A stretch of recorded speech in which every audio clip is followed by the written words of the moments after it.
Welcome back to Decades of Dominance with Sean and Joe. Week 4, your fantasy football ad, sit, and starts. Um, we're covering PPR leagues. We've been helping you out all season. Sean's going to kick it off with quarterbacks. So one quarterback that is outside the top 20-some guys that you probably want to add is if Jimmy Garoppolo is still out, Nick Mullins is just as good, if not better. And he threw for 373 yards last week. He hopefully should be getting Kittle back. Eventually he's going to get Debo back. So if you're desperate for quarterback, he's someone that you can add. Quarterback who's usually outside of the top 12 that I think you can start this week is Matthew Stafford going against the New Orleans defense.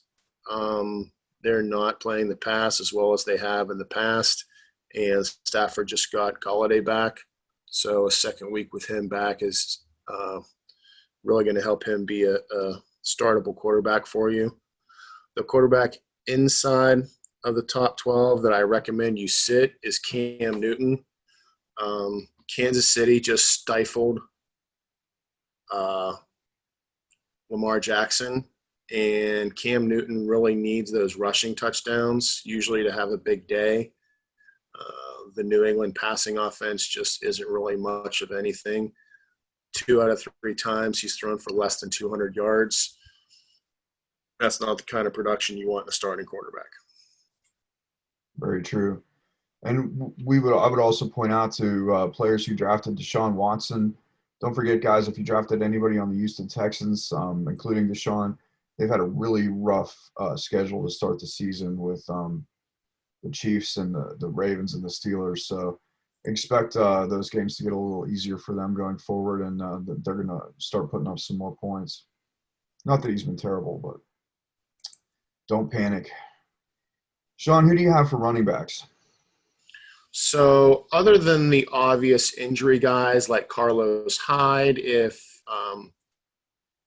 Chris Carson doesn't play, Jeff Wilson, depending on whether Raheem Mostert comes back or not, those guys you probably definitely want to add anyways.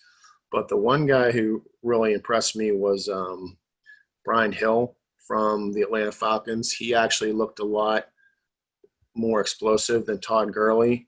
Todd Gurley is just wearing down like a toy whose batteries are dying. And Hill might be the top running back in Atlanta sooner rather than later. The guy outside of the top 24 that I would sit, and I can't believe I'm saying this, is Henderson. You mean start? Henderson. You got that flip, buddy. Yeah, sorry. That I would start is Henderson from the Rams. I'm now convinced he's the real deal. He's starting to look like the guy that they drafted out of Memphis a couple years ago. It looks like he's leaving Malcolm Brown in his rearview mirror. I don't know if Cam Akers is going to play this week or if he doesn't, but but Henderson has been impressive enough that even when Akers does come back, it's going to be hard to wrestle the top job away from him, and he's showing that he can do it all.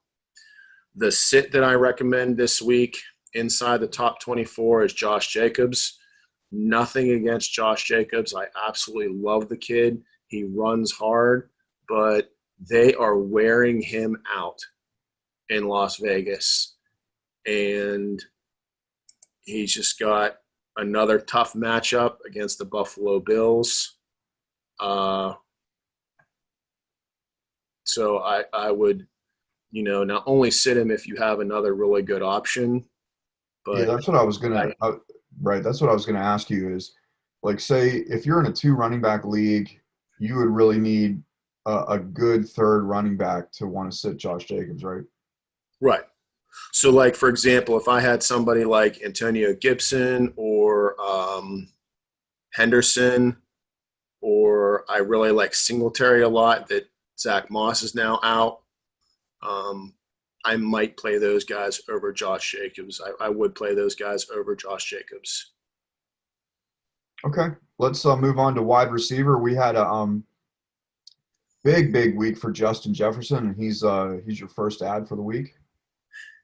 Yeah.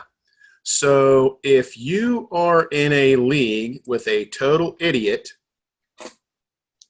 who dropped Justin Jefferson right before week 3, then you need to take advantage of that idiot and pick him up, because anyone who gave up on him obviously did so too soon.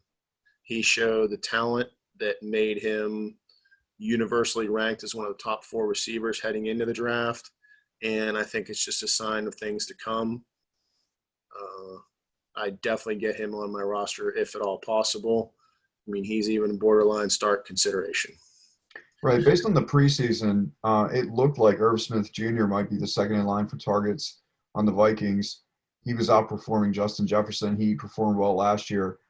And now you see Jefferson take off, and you haven't really seen anything from Irv Smith Jr. And I have to admit, I was fooled by that too. Jefferson just wasn't looking like he was maybe he was going to be a bust. Yeah, Jefferson was And struggling, and Olabisi Johnson, their other wide receiver, was doing well in camp, and it was said that he was going to be the wide receiver 2 and Jefferson was going to be the wide receiver 3, but that was very short-lived, as we saw. yeah, so things change quickly in the NFL. Yeah. One other thing I want to mention about running backs, going back real quick, is I mentioned Miles. He wasn't my official ad last week, but I mentioned Miles Gaskin. And if for some bizarre reason he's still not been added in your league, definitely add him, because there is no doubt anymore that he is the best running back in Miami. Continuing on with wide receivers, John Brown. the guy outside of the top 36 that I think could finish inside the top 36, if he's healthy. I know he's dealing with a calf issue, which hurt his production last week. But prior to last week, John Brown was playing lights out for the surprisingly deadly Buffalo Bills aerial attack. And we know that they're going against the Raiders. And the Raiders have one cornerback who is not absolute garbage. One. Okay? So if that guy goes on Stefon Diggs, then the other receivers for Buffalo should have a field day. So if John Brown is healthy, start him. If John Brown's not healthy, maybe go with like a Cole Beasley. Alan Lazard is another obvious mention here, but Joe did mention him last week. I think even if Devontae Adams comes back, Lazard is still going to be borderline startable each and every week. The wide receiver that's being ranked inside of the top 36 that I would sit is Marquise Brown. He's been boom or bust, and while their running game is still humming, Baltimore still looks like it's trying to find its way with the passing game, and Marquise Brown is just too many busts and not enough booms to trust in your lineup. Agreed on all of those points. And John Brown was somebody I was a little bit low on coming into the season because I figured with Diggs coming in and Allen not being the most prolific passer that he was going to lose targets. I didn't expect the Buffalo Bills offense to come roaring out like this. Keep in mind, though, it is still warm weather, and right around playoff time, the Buffalo Bills do tend to be, playing in the cold, playing in the rain, playing in the snow.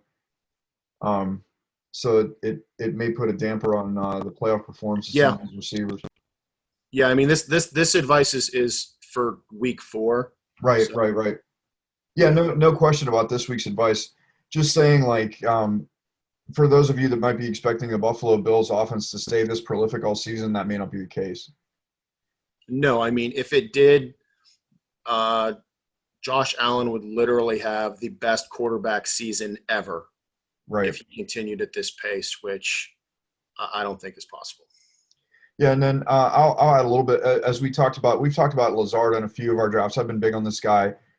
He went undrafted, but or was it 6th round?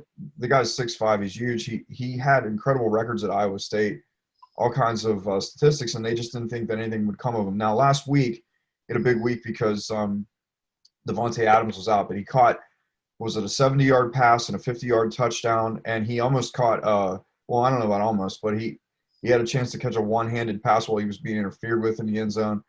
So opportunity is going to be there for this guy. He's repeatedly shown that he can be counted on. He's only dropped 2 passes in each week. The first week he dropped 0, second week he dropped 2, third week he dropped 2 out of like 7 and 9 targets. So he's caught, I think, 13 out of 17 targets for 250 yards and 2 touchdowns in 3 weeks.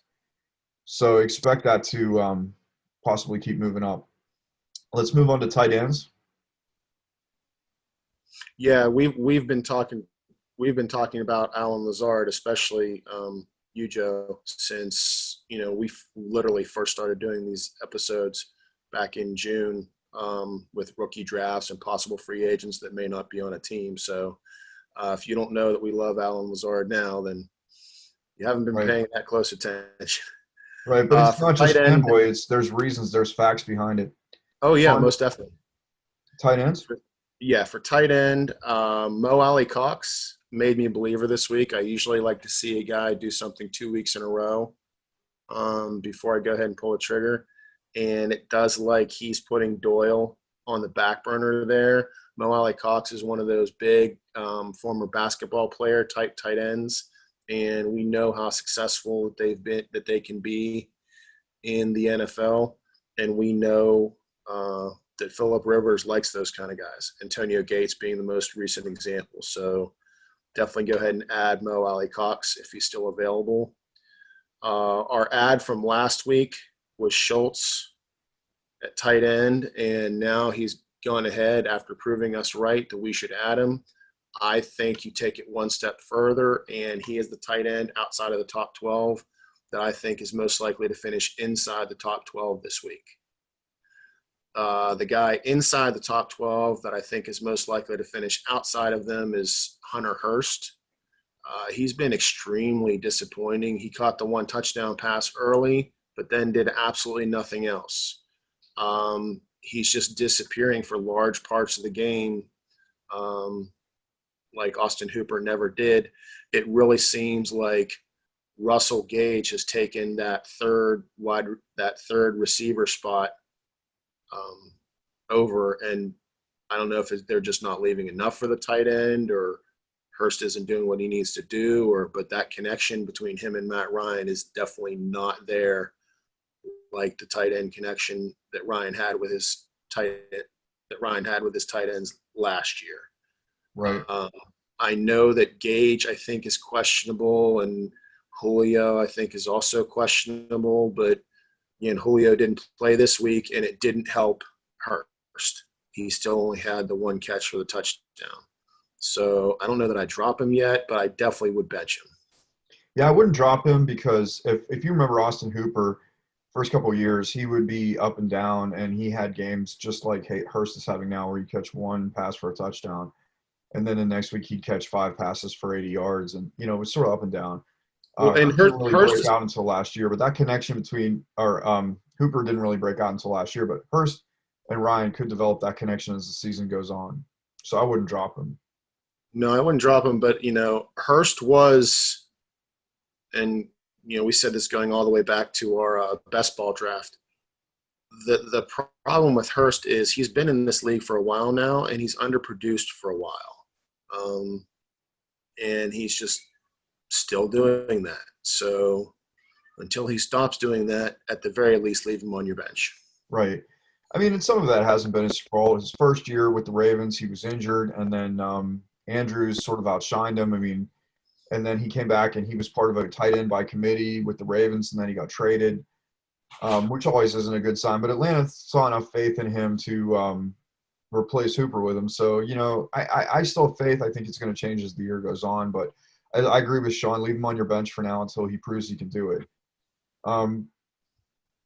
Mo Alie-Cox, I love as an ad. I mean, I agree with the whole Gates thing. Schultz didn't get a ton of targets last week, but he still had a decent floor. So you know what his floor and his ceiling is going to be. That's a reasonable starting tight end. I think we've given some picks this year. I mean, Sean's found some people. If you've been paying attention, and you had James Robinson from one of Sean's earlier suggestions. He's been fantastic. If you had Lazard, you paid off big this week. Um, so if you're paying attention, I think we're helping you out. Yeah, even surprisingly, Gronk was able to make it into the top 12 tight ends after I wish I could take him back as my start last week. Yeah, After it came out that they just signed him to be a blocker, but he finished as tight end 11, so that's still technically a starter. I'm gonna finish with two thoughts. I'll let you add your thoughts to this, and then we'll sign out. So the Philadelphia Eagles are experiencing more and more and more injuries. So if you're one of those people that had drafted Ertz and you were struggling to know whether Ertz or Goddard was going to have the better week or whether Ertz was your number one starter, you might have benched Ertz last week, put him back in your starting lineup now because Goddard's on IR. So Ertz is back to a top 4 tight end week in and week out until Goddard comes back. And they're also down several wide receivers. So if you're looking for another wide receiver to consider adding, Greg Ward for Philadelphia is one that for a few weeks you ought to be able to get a decent floor and possibly a high ceiling. What do you think of Greg Ward? Yeah, I agree. They don't want him to be their number one receiver, but he is. Deshaun Jackson, the last I looked, was also questionable for next week. Another guy to keep an eye on is, if and when Alshon Jeffrey comes back, he's probably their most talented receiver until Jalen Reagor comes back. So, when He's they're on starting waivers, to be yeah, grab him. when there's starting to be rumblings that he's coming back, if you have the roster space, add him. Yeah, in the league that I'm in, Alshon is already sitting on somebody's bench for that purpose. So, but if he's out there available, grab him. But for now, if you need the points, Greg Ward. Well, that's week 4. Decades of dominance. Sorry. If Justin Jefferson was too obvious of an ad this week, I did have another one, and that's T. Higgins, the wide receiver from Cincinnati. A.J. Green is looking done, and T. Higgins is just going to take over that job more and more and be the wide receiver 1B to Tyler Boyd's 1A. And he looked fantastic last week, and I just love me some Joe Burrow. I would have recommended him as my start again, but he's finally starting to get ranked in the top 12. And if you guys looked at our rookie draft, we talked about T. Higgins then, and we debated how soon he was going to replace A.J. Green, and we talked about that being the very reason that they drafted T. Higgins. So if you liked A.J. Green in the last 5, 6, 7 years before he got hurt, you definitely want to look at T. Higgins. I agree. Well, this is Decades of Dominance. Sean and Joe signing out.